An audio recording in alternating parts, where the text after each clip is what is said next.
It's beginning to look a lot like Christmas. You can't help but notice. This is one of those years when God played a cruel trick on us.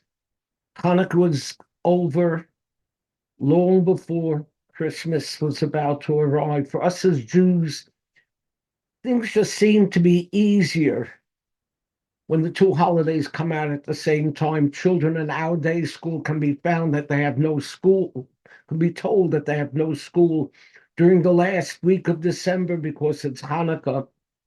We're singing when they're singing, we're giving gifts. When they're giving gifts, we celebrate when they're celebrating. We don't have to confront what is referred to as the December dilemma, feeling left out from the dominant culture of the majority. And yet, I have to tell you, there is a Jewish dimension to Christmas. Not so much Christmas as Christmas Eve. A custom developed in our East European days that Jews were not to study Torah on Christmas Eve. Indeed, there was a special name given to Christmas Eve. It was referred to as Nittel Nacht. Nacht, of course, means evening or eve. There's a difference of opinion of what Nittel means. Some say that it's a variant of the Latin word Natalis, meaning the day of birth. The same word that gives us the French Noel, Christmas celebrating the nativity, the birth of Jesus. Others say that nitl comes from the Hebrew word nitla, which means hanged, which could refer to Jesus' crucifixion. Still others say that this tradition of not learning on Christmas Eve gives us the name nitl for nit Toran lernen, Yiddish for saying you're not allowed to learn. And indeed, there are many sages that have stories told of them who would not learn on Christmas Eve. There's a famous picture of the old Lubavitcher Rebbe and his father playing chess. When would they take the time from studying Torah to play chess? It had to be on Christmas Eve. It's told that the Maharal would pay all his bills on Christmas Eve. And taking it to the extreme, it is said that the Vilna Gaon would tear all the toilet paper he would need for the year on Christmas Eve. To show you just how pious our members at Beth Tefillah are, most all of them do not study Torah on Christmas Eve. But why this tradition not to study Torah that night? Here too, the explanations vary. Some say it would be inappropriate for Jews to go to the Beis Medrash and learn on Christmas Eve, showing their Christmas neighbors that for us as Jews, the day means nothing. It's just business as usual. Others go to the other extreme and say, how can we rejoice in the study of Torah on a night that led to thousands of years of anti-Semitism and persecution? Still, another explanation is based on the tradition that learning Torah on the birthday or the day of death of someone elevates their soul to paradise. And no Jew wanted to appear as if he was doing anything to elevate the soul of Jesus. But most feel that the reason for not going to the Beit Medrash and learning Torah on Christmas Eve was simply a matter of safety.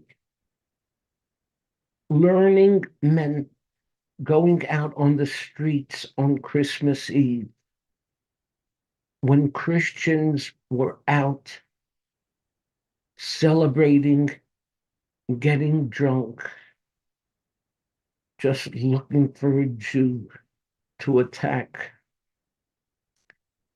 for a Jew going out on Christmas Eve meant taking your life in your hands. We've come a long way from those good old days. And perhaps the greatest change came about in October of 1960 when Pope John Paul XXIII echoed the same words found in this week's Torah portion. Our Torah portion tells of that memorable moment when Joseph and his brothers are reunited. Joseph says to them, I am Joseph, and is my father still alive? And then in the next sentence, he repeats, I am Joseph, your brother. Why did he have to tell them again, I am Joseph?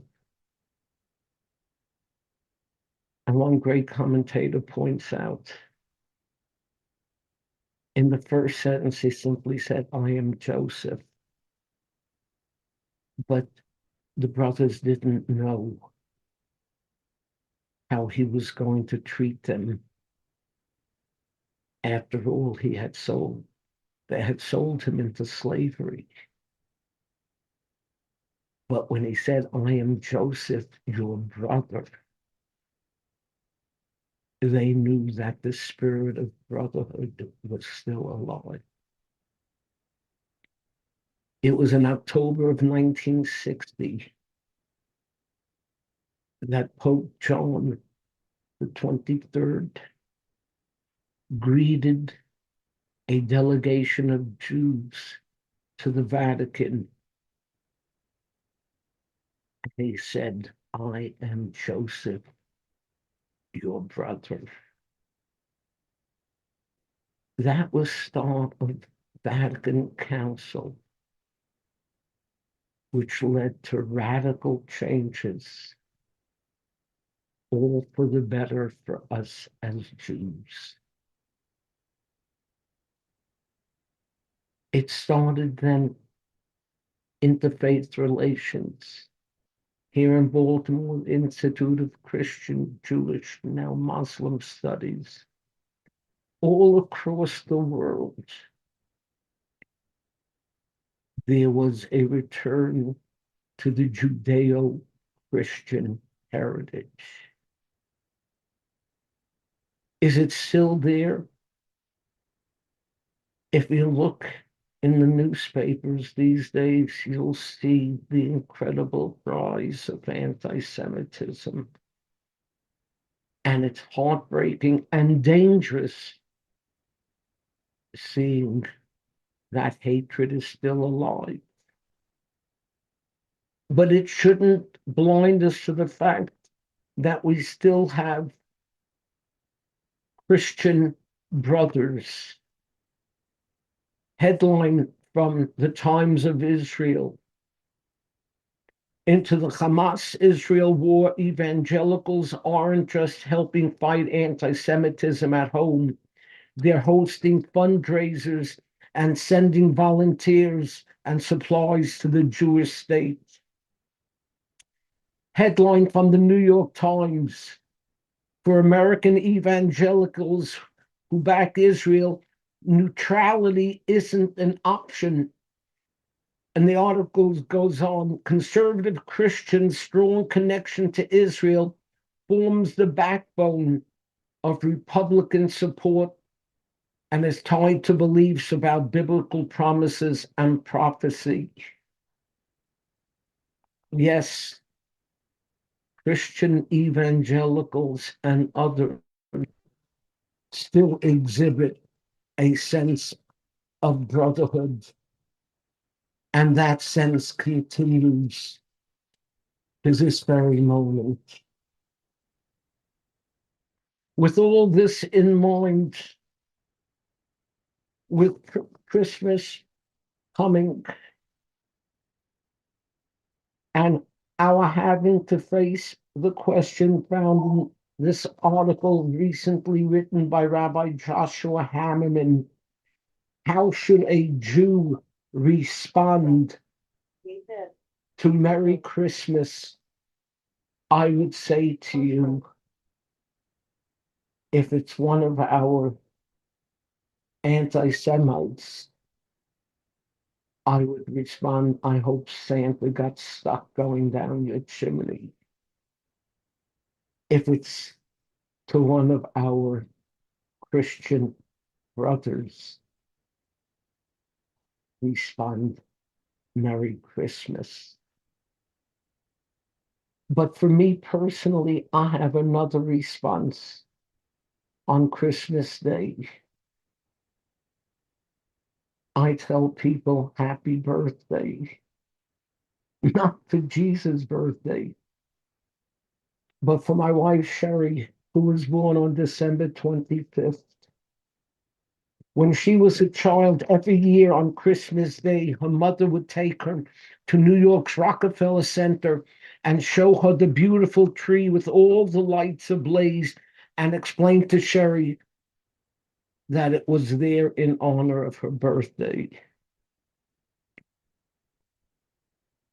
It's not easy being married to a person who grew up thinking that she's the savior,